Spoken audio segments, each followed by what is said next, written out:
안녕하세요. 황녀의 싸다가 토크 시간입니다. 네, 오늘의 황녀 사연은요.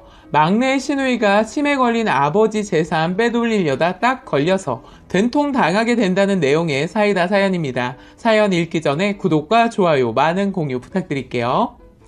저희 시댁은 시누이가 3명 있는데 그 중에 한 명의 시누이가 개 또라이라 그년에 대해 얘기해볼까 합니다. 시누이들 중에 2명은 저보다 나이가 많은데 큰 시누이는 40대 중반이고 작은 시누이는 40대 중반, 막내 시누이는 늦둥이 20대 후반이에요. 저희 신랑은 40대 초반, 저랑 동갑이에요. 저는 늦은 나이 30에 결혼을 했는데 그때 그 또라이 개망나니 시누이가 학생이었어요. 그때도 막내 시누이는 학교에서 후배들 사이에서 잘나가는 언니로 유명했었는데 하도 사고를 쳐서 저희 시아버지가 학교 문이 닳도록 들락날락했어요. 그런데도 아버님은 막내딸이라면 끔뻑 죽었어요. 아버님이 자식들 셋은 먹고 살기 바빠서 제대로 사랑 한번 못 주고 키우셨다고 해요. 그래서 그런지 계획에 없던 막내딸이 태어나서부터는 어머님보다 아버님이 180도 변했다고 해요. 그래서 막내만큼은 있는 사랑 없는 사랑 다 쏟아부어서 키웠다고 합니다. 그래서일까요? 아주 버릇이 하늘을 찌르더군요. 신랑은 어릴 때 항상 막내 때문에 많이 혼나고 힘들었다고 했는데 그 이유를 말로만 듣다가 제가 겪어보니 충분히 이해가 가더라고요. 결혼하기 전 직장 생활만 해서 그런지 살림에 대해서 잘 몰라서 실수를 했는데 이 버르장머리 없는 것이 어른들 계신 곳에서 한 소리 하는 거예요. 언니는 회사 일은 잘하는지 모르겠지만 집안 살림은 꽝인 것 같아요. 노력 좀 해야겠어요. 시어머니가 말을 했다 해도 기분이 별로였을 텐데 시누이라고 행세하면서 짓거리는 모습을 보고 있으니 욱해서 성질을 못 참고 말했어요. 그래요? 저는 결혼 전에 제일 잘하는 일이 회사 일이었는데 지금은 전혀 경험해보지 못한 걸 하다 보니까 실수를 하게 됐네요. 하다 보면 뭐 늘겠죠 뭐. 그런데 아가씨는 지금 학생이면 공부를 잘해야 하는 거 아니에요? 듣자니 공부가 바닥이라고 하던데 그렇게 오래 했으면서 왜 성적이 그럴까요? 노력 좀 하세요. 제 말을 듣고 발끈해서는 엄마, 새언니 말 좀 심한 거 아니야? 제가 시어머니 한 소리 하기 전에 말했어요. 생각이 있으면 방에 들어가서 공부나 하세요. 저 혼내고 가르쳐 주시는 분은 어머니면 충분하니까. 이렇게 말을 해서 그런가 시어머니 제 눈치를 보더니 그래 얼른 들어가서 공부해. 집안일은 엄마가 알아서 차츰 가르치면 되니까 우리 이쁜 애 새끼는 그런 거 걱정하지 마세요. 정말 기가 찰 상황이더군요. 딸이 잘못했으면 엄마도 있는데 네가 나서면 안 된다고 따끔하게 가르쳐서 혼을 내야 하는데 오히려 달래는 거 보고 웃겼어요. 학생이라고 해서 다 공부를 잘하라는 법은 없는 거 알아요. 누구나 다 자기가 잘하는 것이 따로 있으니까 먼저 저를 건드려서 저도 그냥 건드려 본 거예요. 아가씨의 약점을 말입니다. 이 막내 시누이 하고 있는 거 보면 저도 모르게 이해하고 가르치기보다는 같은 동급으로 상대하게 되네요.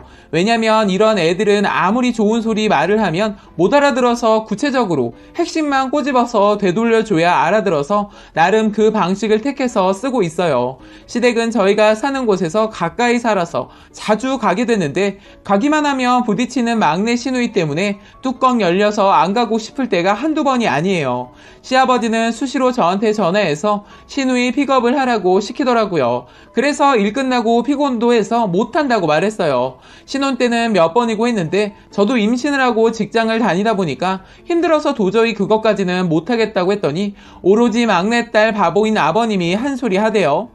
너는 아무리 애가 졌어도 그렇지 그거 하나 못해주니? 내가 갑자기 회식이 생겨서 못 가게 되어서 부탁했는데 너무한 거 아니냐? 아버님 저도 힘들어요. 왜 자꾸 그런 걸 저한테 시키세요? 그럼 누가 하냐? 시간대가 네가 제일 맞는데 언니들이라고 있어도 다 멀리 살고 자기들 살기 바쁘다고 신경도 안 써주고 아들 놈은 절대 안 한다고 하니 네 시어머니는 전혀 운전을 못하고 너밖에 더 있냐? 그냥 버스 타라고 하세요. 애들 다 그렇게 다녀요. 언제까지 데려다주고 데려오고 하세요? 싫으면 관둬라. 내가 회식 안 가고 내가 갔다 오마. 하면서 전화를 뚝 끊어버리더군요. 그때는 임신 중이라 내 아이가 내 기분 더러운 감정을 그대로 느낄까봐 최대한 감정을 누르고 욕도 안 하고 릴렉스 했네요. 저는 절대 버르장머리 없고 싸가지 없는 년을 돌봐주고 싶지 않았어요. 사사건건 자기가 시어머니도 아니면서 설거지, 청소, 음식 가지고 트집을 잡는 거예요. 그런데 이것이 작정을 하고 음식 타박을 한 적이 있었는데 새언니는 결혼한 지 언제인데 반찬하는 실력이 늘지가 않아요. 짜고 맵고 싱겁고 젓가락 갈 자리가 없네요. 그래요? 그럼 먹지 마시고 해 드세요. 뭐라고요? 제가 이렇게까지 말했으면 노력을 해본다든지 뭐라고 해야 하는 거 아니에요? 지금 뭐라고 했어요? 노력이요?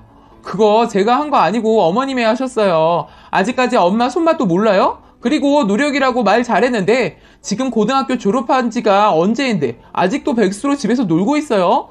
노력을 해서 회사에 들어가든가 뭐라도 해야죠. 내가 할 일은 내가 알아서 해요. 간섭하지 마세요. 그렇게 놀기만 하다 어느 세월에 돈 벌어요? 저는 돈 걱정 안 해요. 엄마랑 아빠가 재산 물려주신다고 했으니까 애써 시간 내서 저까지 신경 쓰지 마세요. 지금까지 부모님 곁에서 편하게 살았으면 이젠 효도라도 해야 하는 거 아니에요? 하다못해 알바라도 해서 부모님한테 어버이날 감사 표시라도 해야 하는 거 아니냐고요. 그딴 걸 왜 내가 해요? 언니 오빠들이 다 하는데? 참 말하는 싸가지 하고는 그딴 거?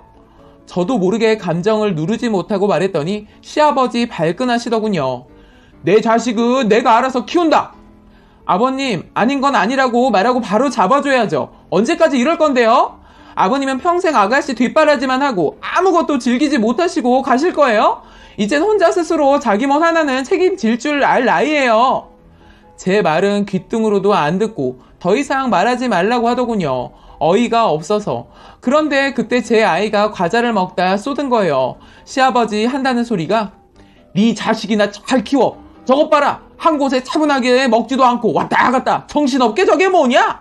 아버님은 오로지 막내 시누이한테 꽂혀서 손주 이쁜 것도 모르시는 분이라 말을 젖따위로 하더군요. 그래서 아버님 저도 제 자식은 제가 알아서 키워요. 더 이상 이렇다 저렇다 말씀하지 마세요. 적어도 막내 아가씨만큼은 안 되게 키울 거니까 걱정하지 마시라고요. 아주 잘났다. 네가 잘난 건 이미 알고 있었지만 도가 넘는다. 아버님 저도 심한 말 하고 싶은데 아가씨가 저를 건드리네요. 그만 가라. 저도 더 이상 그 집에 있고 싶지 않아서 그냥 애 데리고 나와버렸어요. 시댁에만 가면 이렇게 좋지 않게 하고 집에 와서 가기가 싫더라고요.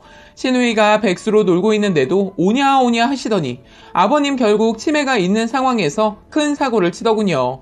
시누이가 놀면서 자기 치장하는 데만 관심을 가지고 명품을 좋아해서 웬만한 가격의 옷은 쳐다도 안 보다 보니 아버님이 늘 카드값을 다 메꿔주셨는데 아버님이 약하게 살짝 치매가 오면서 그런 일을 어머님한테 시키셨더라고요. 그런데 어머님은 경제관념이 없다는 걸 이용해서 더 사치스러운 생활을 했는데 어머님이 그걸 다 채워주시는 거예요. 신랑이 나서서 관리를 해드리겠다고 하는데 정신이 오락가락 하시면서도 싫다고 하시더군요. 그래서 그냥 있었는데 저희 모르게 사고를 쳤더라고요. 시댁은 아버님이 사업을 하셔서 돈이 꽤 많았는데 그것을 막내 시누이년이 치매 걸린 아버지를 꼬셔서 전 재산을 몰래 빼돌리려고 계획을 세웠더라고요. 그것도 모르고 그냥 넘어갈 뻔했는데 어머님이 아가씨가 당부한 말을 잃어버리고 저한테 서류를 보여줬는데 이것이 작정을 했더라고요. 이대로는 안 되겠다 싶어서 가족회의를 하자고 해서 다 불렀어요. 큰 시누이야 작은 시누이도 막내 아가씨를 인간 같지도 않게 생각하고 있어서 서로 안 보고 사는데 그날은 자초지정을 얘기했더니 단걸음에 달려왔더군요. 큰 시누이는 입이 떡 벌어질 정도로 잘 살고 있고 작은 시누이도 그럭저럭 잘 살고 있어요. 저희도 맞벌이를 하니까 크게 경제적으로 힘들진 않아요. 그래도 막내 아가씨가 일부 재산을 저희 모르게 빼돌리는 꼴을 보기 싫어서 다들 불렀어요. 큰 시누이가 그러더군요. 넌 지금까지 일 안 하고 뭐하고 사니? 도대체 넌 할 줄 아는 게 뭐가 있어? 네가 흙펼기야? 엄마 아빠 피 빨아먹고 살고 있게? 정신 언제 차릴 거야? 돈도 못 버는 것이 명품으로 휘둘렀네? 언니가 해준 게 뭐가 있는데 지랄이야. 난 엄마 아빠가 알아서 준 거라고. 그냥 줬겠냐? 누구를 바보로 알아? 생각 좀 하고 살아라. 머리는 뒀다 뭐 할래? 이렇게 사기나 치려고 달고 다니냐? 시누이가 말하는 거 듣고 있자니 속이 다 시원하더라고요.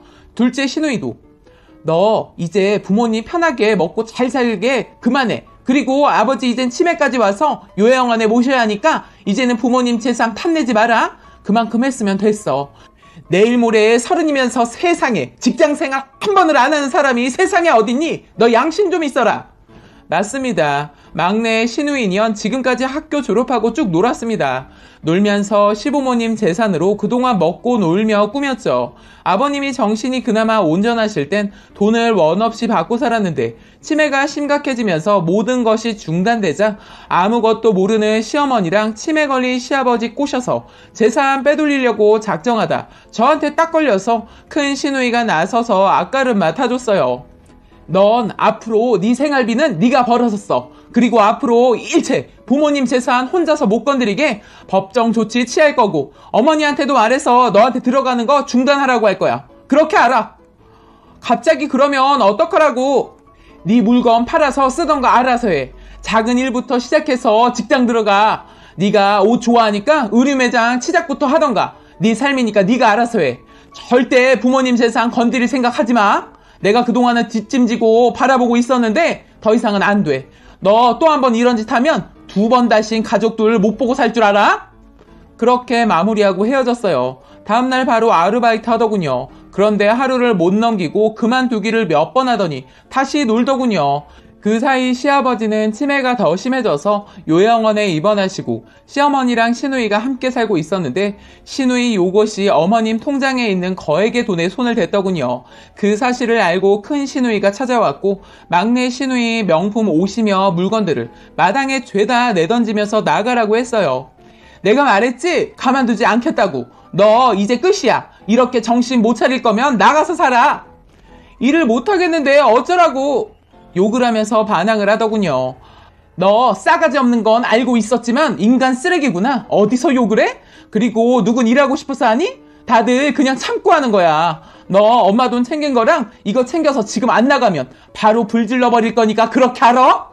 하면서 큰 시누이가 부엌으로 가서 가위와 라이터를 가지고 왔어요. 시어머니가 놀라서 말려봤지만 화가 난 큰 시누이는 그 누구도 말릴 수가 없었어요. 막내 시누이 펑펑 울면서 주섬주섬 캐리어에 물건 담고 차에 실었는데 다 실리지가 않더군요. 울면서 한다는 말이 다른 건 절대 손대지 마. 내가 조만간 가지러 올 거니까.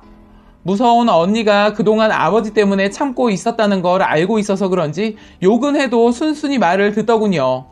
그렇잖아도 너 우리 집 골칫덩어리인데 이대로 계속 두면 더 큰 골칫덩어리 되겠다 싶어서 내가 두고 볼 수가 없어서 이러는 거야. 너 이젠 정신 안 차리면 내가 진짜 가만히 안 둬. 그리고 네 물건들 오늘 안에 안 가져가면 이거 다 불질러 버릴 테니까 네가 이고 가든 지고 가든 알아서 해.